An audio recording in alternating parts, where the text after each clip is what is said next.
Hey guys, we've been having a little bit of trouble with our extended responses, so I figured I would just send a quick video just to remind us of a few things before you do another extended response.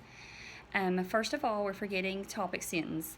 Don't forget to read your prompt and give a good topic sentence. Whatever it is that you're writing about, you all know how to give a topic sentence for that. Also, I'm noticing a lack of transitions. Do not forget to use those. If you're doing a traditional extended response, of course, we use first of all, secondly, and finally. It's a little bit different when you're doing a compare and contrast response, and you guys know that. There's certain transitions that you can use depending on whether you're comparing or you're contrasting.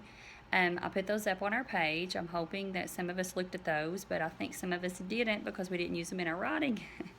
Anyway, some transitions that you can use to compare are likewise, like, also, as, while, similarly, in the same way. You could use moreover, you could use in addition. There's different things that you can use, just make sure that it's something that would compare. You all know that I always mention in class that I like to give the likes first because it's easy then to give a transition to flip you to the other side. You can give either one, it doesn't matter, but that's kind of my personal preference. Anyway, when you're getting ready to switch to the other side after you've given the likes, you can use however, and that would signal your reader that you are flipping to an opposite side. You're no longer talking about what you have been talking about. So, some other transitions within that you can use is although, but, however, but if you use it as the first one, then you've already used that one, obviously. Otherwise, on the other hand, even though, any of those transitions that would signify that you are contrasting something, that something's different.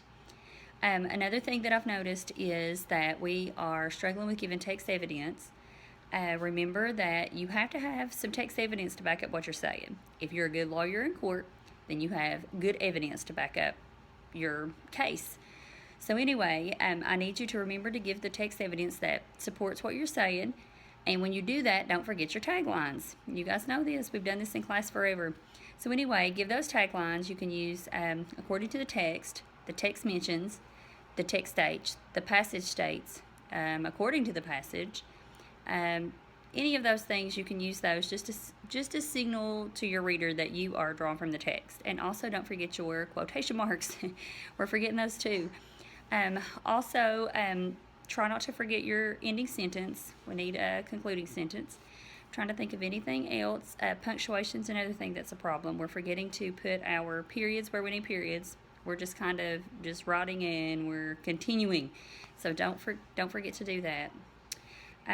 Do a good job on this one. This prompt says, in what ways are extreme sports similar to team sports? How are they different? So you'll use your Venn diagram once again on this one. In the middle, you'll think of team sports and you'll think of the extreme sports. How are they alike? And in case you're not sure what team sports are any of the sports that have a team. So it could be basketball, a team sport could be football, team sport could be baseball. Any of those are team sports. So you try to think of the qualities in those sports and you compare them to extreme sports, which is what you guys have read about in your article. Some extreme sports, skateboarding can be an extreme sport. There's all kinds of different extreme sports, and within the passage it gives you those. So anyway, try to figure out, how are they like, and then on the outer side, on one side you'll put extreme sports, on the other you'll put team sports, and then you'll put how they're different. Anyway, do a good job. I'm anxious to read these. I know you guys are going to give me all fours, and I know you're going to use text evidence. So good luck.